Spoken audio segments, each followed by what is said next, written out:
প্রিয় দর্শক, আজ কথা বলবো দেশটা কে চালাচ্ছে এই বিষয় নিয়ে। আলোচনার শুরুতেই বলি, আমাদের সংস্কৃতিতে অনেক প্রবাদ প্রবচন আছে। তার মধ্যে একটি প্রবাদ প্রবচন বলে নেই, অধিক সন্ন্যাসীতে গাজর নষ্ট। যাই হোক, এই বিষয়টা ব্যাখ্যায় আমার বক্তব্যের শেষের দিকে যাব। আমি শুরু করি এইরকম যে আমাদের বয়সে যারা, তাদের হয়তোবা খুব বেশি আগের ইতিহাস এত স্মরণে নেই, যারা স্টাডি করেন তাদের কথা ভিন্ন। বাট আমার স্মরণকাল থেকে যদি আমি শুরু করি, তাহলে আমি বলবো বিএনপি যখন 2001 সালে ক্ষমতায় আসে, বেগম জিয়া প্রধানমন্ত্রী হলেন, ওনার সাথে অনেক বিজ্ঞ মন্ত্রী ছিলেন, সাইফুর রহমান, মান্নান ভূঁইয়া সহ আরও অনেক মানুষ। তো যে প্রসঙ্গটা আসছিলাম, বিএনপি ক্ষমতা চলাকালীন সময় একটা হাওয়া ভবন হলো। এই হাওয়া ভবনটা একসময় হয়ে গেল সরকারের প্যারালাল। এই হাওয়া ভবন হওয়ার পরে এবং হাওয়া ভবনের অ্যাক্টিভিটিস বাড়ার ফলে বিএনপির যে সুনির্দিষ্ট রাস্তা ছিল, অনেকে মনে করেছেন সেই রাস্তা থেকে বিএনপি পথভ্রষ্ট হয়েছে। কারণ তখন অনেকেই সংকোচতা বোধ করতেন বলতে, কিন্তু বাস্তবতা ছিল এরকম যে বিএনপি সরকার কি বেগম জিয়ার মন্ত্রী পরিষদ দ্বারা পরিচালিত ছিল, নাকি তারেক সাহেবের নিয়ন্ত্রিত হাওয়া ভবন দ্বারা পরিচালিত ছিল। এবং এর পরিণতি কি হয়েছে তা বাংলাদেশের মানুষ জানে। আমি মনে করি এই প্রজন্মে যারা আছেন তাদেরকে নতুন করে বলার দরকার নেই। তারপর আমরা দেখলাম আওয়ামী লীগ ক্ষমতায় আসলো। আমি আওয়ামী লীগের 96-এর ক্ষমতার কথা বলছি না, আমি বলছি 2009-এর কথা থেকে। তো 9 থেকে প্রথম টার্ম আওয়ামী লীগ তাদের মেয়াদ শেষ করে তারপর একটা নির্বাচন দিল 2014 সালে। এরপর থেকে মানুষের ভিতরে একটা সন্দেহ জাগলো যে আসলে আওয়ামী লীগের সরকারটা চালাচ্ছে কে, মন্ত্রী পরিষদ নাকি আমলা নাকি শেখ হাসিনা একা। অথচ মানুষের প্রত্যাশা ছিল আওয়ামী লীগ সরকারটা চালাবে মন্ত্রী পরিষদ, কিন্তু বাস্তবতা দেখা গেল হয় একজন চালাচ্ছেন, না হয় আমলারা চালাচ্ছেন।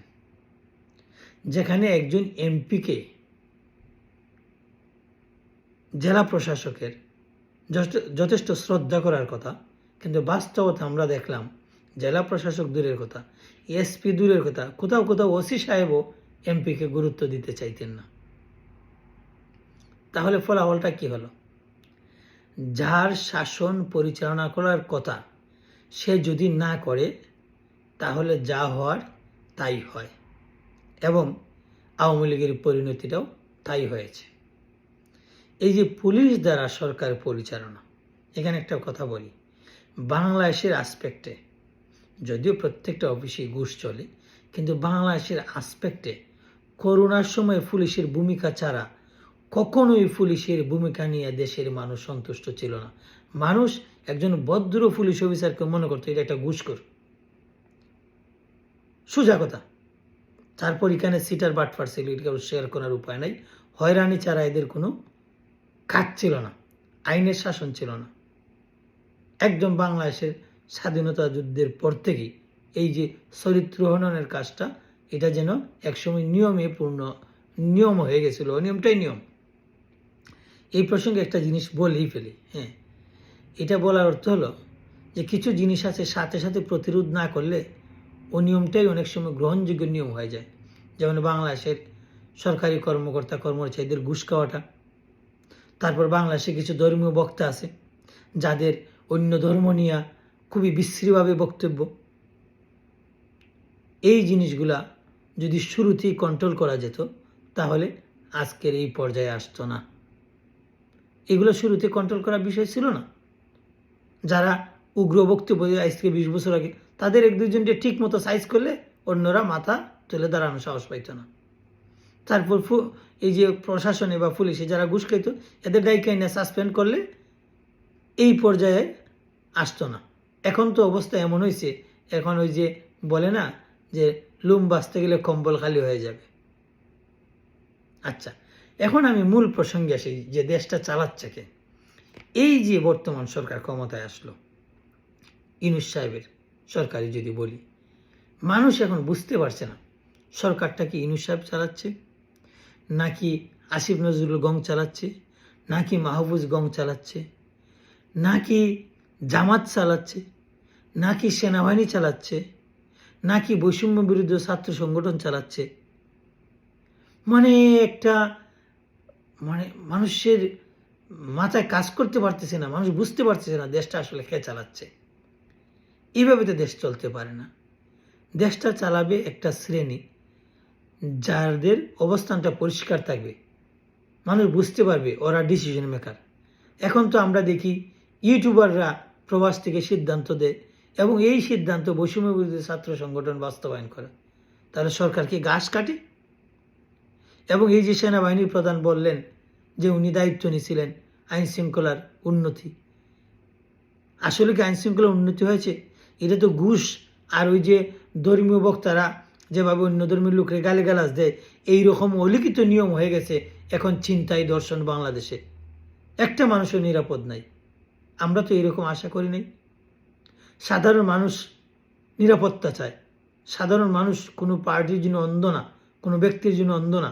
সাধারণ মানুষ যদি দেশে শান্তি দেখে, সাধারণ মানুষ যদি তার ক্ষুধা নিবারণ হয়, নিরাপত্তা পায়, তার আত্মসম্মান বোধের নিশ্চয়তা পায়, তাহলেই সাধারণ মানুষ খুশি। এখানে কে প্রধান উপদেষ্টা, কে সাবেক প্রধানমন্ত্রী, এগুলা নিয়ে সাধারণ মানুষের এত মাথা ঘামানো নাই। সুতরাং আমাদের প্রত্যাশা হলো যে দেশটা যেন অধিক সন্ন্যাসীতে গাজর নষ্ট না হয়, যেন যে সন্ন্যাসীর প্রয়োজন সেই সন্ন্যাসী চালায়, এবং যে কোনো এক জায়গা থেকে সিদ্ধান্ত আসলে এটার একটা ধারাবাহিকতা থাকবে। আর বিচ্ছিন্নভাবে যদি সিদ্ধান্ত আসে, মানুষ বলে শিশু নায়ক, স্ত্রী নায়ক, বৃত্ত নায়ক, খুবই ভয়ানক। আমরা এই ধরনের অনাকাঙ্ক্ষিত নায়ক দেখতে চাই না। আমরা দেখতে চাই ম্যাচিউরিটি শাসন এবং মানুষের নিরাপত্তা, মানুষের মৌলিক চাহিদার নিশ্চয়তা। সবাই ভালো থাকুন, সুস্থ থাকুন।